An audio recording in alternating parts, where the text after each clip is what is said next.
ភាគទី1ផែនការដែលត្រៀមទុកម៉ាលីតែងតែមានជីវិតដែលត្រូវបានរៀបចំឡើងយ៉ាងល្អិតល្អន់ដូចជាផ្ទៃកញ្ចក់ដែលគ្មានស្នាមប្រេះនាងជាកូនស្រីដ៏ល្អជានិស្សិតបញ្ចប់ការសិក្សាផ្នែកគ្រប់គ្រងដែលទទួលបានពិន្ទុខ្ពស់ហើយសំខាន់បំផុតនាងជាគូដណ្ដឹងរបស់វីរៈនិងម៉ាលីស្គាល់គ្នាតាំងពីបឋមសិក្សាស្នេហ៍របស់ពួកគេគឺដូចជាទន្លេដ៏ស្ងប់ស្ងាត់មួយដែលហូរដោយភាពជាប់លាប់និងភាពជឿជាក់វីរៈជាវិស្វករដ៏ជោគជ័យម្នាក់មានភាពចាស់ទុំឧស្សាហ៍ព្យាយាមហើយតែងតែនិយាយអំពីអនាគតរបស់ពួកគេជាមួយនឹងផែនទីច្បាស់លាស់ផ្ទះនៅជាយក្រុងកូន2នាក់និងវិស្មករនៅសមុទ្ររៀងរាល់ឆ្នាំល្ងាចនេះពួកគេកំពុងអង្គុយនៅក្នុងភោជនីយដ្ឋានដ៏ប្រណីមួយដើម្បីអបអរខួបស្នេហ៍10ឆ្នាំរបស់ពួកគេ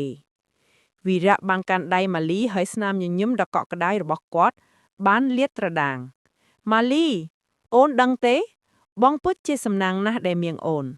បងបានកក់សាលមង្គលការរួចហើយនៅចុងឆ្នាំនេះអូនចង់បានរពណ៌សដូចទេពអប្សរមែនទេ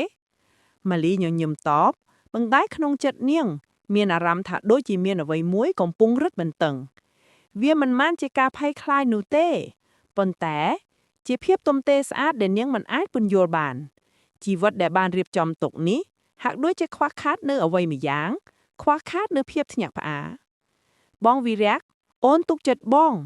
នាងនិយាយថ្នមខណៈដែលសម្លឹងមកភ្នែកដែលពោពេញទៅដោយក្តីស្រឡាញ់របស់គាត់ភាគទី2ស្រមោលថ្មីជីវិតដ៏មានសណ្ដាប់ធ្នាប់របស់ម៉ាលីបានចាប់ផ្ដើមរង្គោះរង្គើនៅពេលនាងបានជួបពេជ្រមិនដូចវីរៈទេ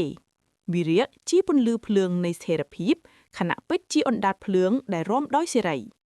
គេជាវិចិត្រករម្នាក់ដែលចូលចិត្តចំណាយពេលរស់នៅក្នុងហាងកាហ្វេតូចៗនិងគូគំនូដោយប្រើថ្នាំលាបដែលមានពណ៌ស្រស់ៗម៉ាលីបានជួបពេជ្រនៅឯពិព័រណ៍សិល្បៈមួយកន្លែងនាងបានឈរមើលផ្ទាំងគំនូមួយដែលបង្ហាញពីមេឃពោពេញដោយព្យុះប៉ុន្តែពោពេញដោយក្តីសង្ឃឹមខ្ញុំចូលចិត្តវាម៉ាលីលាន់មាត់ពេជ្រដែលឈរនៅក្បែរនោះស្លៀកអាវយឺតរលុងនិងមានស្នាមប្រឡាក់ថ្នាំលាបលើម្រាមដៃបានងាកមកញញឹមវាឆ្លុះបញ្ចាំងពីជីវិតវាវឹកវរប៉ុន្តែស្រស់ស្អាត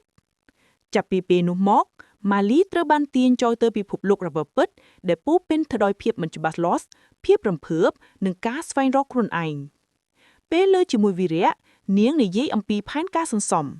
ពេលនៅជាមួយពេជ្រនាងនិយាយអំពីក្តីស្រមៃដែលនាងលាក់ទុកតាំងពីក្មេងយប់មួយពេជ្របាននាំម៉ាលីទៅកាន់ដំបូលអគារចាស់មួយកន្លែងដើម្បីមើលផ្កាយម៉ាលីពេជ្រនិយាយខាងណាត់ដែលសម្លឹងមើលទៅលើមេឃងងឹតជីវិតមិនចាំបាច់មានគំនូរព្រាងច្បាស់លាស់ទេវារៀកធ្វើឲ្យអូននៅភពមួយដែលត្រូវបានបង្វិលដោយកម្លាំងទំនាញចម្លែកខ្ញុំអាចឲ្យអូនមានសេរីភាពហោះហើរដោយផ្កាយដួលកន្ទុយពាក្យសម្ដីរបស់ពេជ្របានដាស់នៅអារម្មណ៍មួយដែលម៉ាលីមិនធ្លាប់ស្គាល់នាងមានអារម្មណ៍ថាបេះដូងរបស់នាងលោតញាប់និងមានជីវិតឡើងវិញប៉ុន្តែរាល់ពេលដែលនាងត្រឡប់ទៅផ្ទះនាងបានឃើញចិញ្ចៀនពេជ្រដែលវីរៈបានពាក់ឲ្យនាងវាក៏បានរំលឹកនាងពីភាពស្មោះត្រង់និងការសន្យាដ៏ធ្ងន់ធ្ងរនាងកំពុងដើរលើផ្លូវបំបែកផ្លូវមួយពោពេញទៅដោយកក់ក្ដៅនិងសុវត្ថិភាពវីរៈនិងផ្លូវមួយទៀតពោពេញទៅដោយភ្លឹងឆេះនៃតណ្ហានិងការច្នៃប្រឌិតគេបាននិយាយអ្វីខ្លះពេជ្រសួរគាត់ឲ្យខ្ញុំជ្រើសរើសម៉ាលីយំខ្ញុំត្រូវតែជ្រើសរើសរវាងជីវិតដែលខ្ញុំដឹងថាខ្ញុំចង់បាននិងជីវិតដែលខ្ញុំខ្លាចថានឹងបំផ្លាញខ្ញុំពេជ្របានដាក់ជក់ចុះហើយកាន់ដៃម៉ាលីគេមិនបានព្យាយាមបញ្ចុះបញ្ចូលនាងទេម៉ាលីការជ្រើសរើសនេះមិនមែនជារវាងខ្ញុំនិងវីរៈទេពេជ្រនិយាយដោយទន់ភ្លន់វាជារវាងអ្នកដែលអូនជានិងអ្នកដែលគេចង់ឲ្យអូនខ្លាយជាប្រសិនបើអូនជ្រើសរើសសុវត្ថិភាពនោះអូននឹងត្រូវរស់នៅដោយមានភាពស្កប់ស្កាល់ប៉ុន្តែគ្មានចំណង់ប្រសិនបើអូនជ្រើសរើសចំណង់នោះអូននឹងប្រឈមមុខនឹងគ្រោះថ្នាក់ប៉ុន្តែអូននឹងមានជីវិតរស់រវើកគិតដោយខ្លួនឯងកុំគិតពីអ្នកដទៃភាគទី4ការសម្រេចចិត្តដោយសេរីរយៈពេល3ថ្ងៃម៉ាលីបានបាត់ទុំពីពិភពខាងក្រៅនាងបានបិទទូរស័ព្ទហើយអង្គុយនៅក្នុងបន្ទប់ជួលស្ងាត់មួយកន្លែងនាងបានពិនិត្យមើលបេះដូងរបស់ខ្លួនយ៉ាងស៊ីជម្រៅ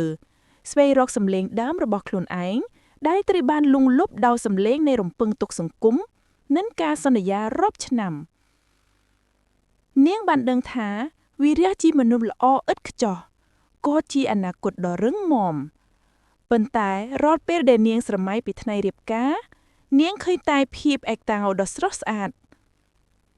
ចំណែកពេជ្រវិញគេមិនបានសន្យាអ្វីទាំងអស់គេបានសន្យាតែភាពវឹកវរដ៏ស្រស់ស្អាតនិងការស្វែងរកជានិច្ចចុងក្រោយនាងបានធ្វើការសម្រេចចិត្តដ៏លំបាកបំផុតក្នុងជីវិតរបស់នាងបានត្រឡប់ទៅជួបវីរៈនៅផ្ទះរបស់គាត់វីរៈបានបើកទ្វារហើយឃើញម៉ាលីឈរនៅទីនោះទឹកមុខរបស់នាងស្លេកស្លាំងប៉ុន្តែមានភាពរឹងមាំបងវីរៈសំឡេងរបស់នាងញ័រអូនសំទោសដែលអូនយឺតពេលនៅក្នុងការដឹងរឿងនេះអូនមិនអាចរៀបការជាមួយបងបានទេវីរៈអោបខ្លួនដោយភាពឈឺចាប់ហេតុអ្វីតើបងធ្វើខុសអ្វីបងមិនបានធ្វើអ្វីខុសទេបងវីរៈបងល្អឥតខ្ចោះតែបញ្ហាគឺអូនមិនមែនជាមនុស្សស្រីដែលត្រូវរស់នៅក្នុងជីវិតដែលល្អឥតខ្ចោះនោះទេខ្ញុំត្រូវការដកដង្ហើមហើយព្យួរខ្យល់បងសំនឹងទទួលបាននរណាម្នាក់ដែលពេញចិត្តនឹងសន្តិភាពដែលបងផ្ដល់ឲ្យម៉ាលីបានដោះចិញ្ចៀនពេជ្រចេញពីម្រាមដៃរបស់នាងយឺតហើយដាក់លើតុទឹកភ្នែកស្រក់ចុះលើចិញ្ចៀននោះវីរៈមិនបានប៉ះវាទេគាត់ឈរស្ងៀមដូចជារូបសំណាកដែលបាក់បែកបងសង្ឃឹមថាអូនរកឃើញអ្វីដែលអូនកំពុងស្វែងរកបងសង្ឃឹមថាគេអាចធ្វើឲ្យអូនសប្បាយចិត្តជាងបងទៅទៀតវីរៈនិយាយដោយសំឡេងបាក់ខ្សឹបម៉ាលីបានអោនគោរពនឹងដើរចេញពីជីវិតដ៏មានសណ្ដាប់សណ្ដោបរបស់វីរៈដែលទុកឲ្យគាត់នៅជាមួយភាពស្ងប់ជ្រងំនៃក្តីសង្ឃឹមដែលបាក់បែកភាគទី5ការចាប់ផ្ដើមថ្មីនៅចុងផ្ទាំងក្រណាត់មួយខែក្រោយមកម៉ាលីបានលាឡើងពីការងារដ៏មានស្ថិរភាពរបស់នាងលែងពាក់សម្លៀកបំពាក់ការិយាល័យទៀតហើយតែពាក់អាវយឺតរលុងដោយពេជ្រដែរនាងកំពុងអង្គុយនៅក្នុងហាងកាហ្វេដដែលនាងបានជួបពេជ្រលើកដំបូងពេជ្រកំពុងគូររូបនៅក្នុងសៀវភៅកត់ត្រាអូនមិនដែលគិតថាអូននឹងរស់នៅជីវិតដែលគ្មានគម្រោងទុកនោះទេម៉ាលីនិយាយខណៈពេលមើលពីលើស្មាពេជ្รงើបមុខហើយញញឹមនោះហើយគឺសម្រាប់របស់វាជីវិតរបស់យើងមិនមែនជាសិភៅគណលីតើថ្ងៃនេះអូនចង់ទៅមើលមេឃនៅឯណាម៉ាលីញញឹមដោយក្តីសង្ឃឹមដែលលាយឡំនឹងភាពភ័យខ្លាចនាងបានលាក់បង់ភាពងាយស្រួលដើម្បីភាពពិតប្រាកដផ្លូវរបស់នាងចាប់ពីពេលនេះទៅប្រហែលជាមានឧបសគ្គចង្អៀតនិងខ្វះស្ថិរភាពប៉ុន្តែយ៉ាងហោចណាស់ផ្លូវនោះគឺជារបស់នាងផ្ទាល់នាងបានងើបឈរឡើងហើយកាន់ដៃពេជ្រកន្លែងណាដែលមិនមានផែនទីនាងឆ្លើយ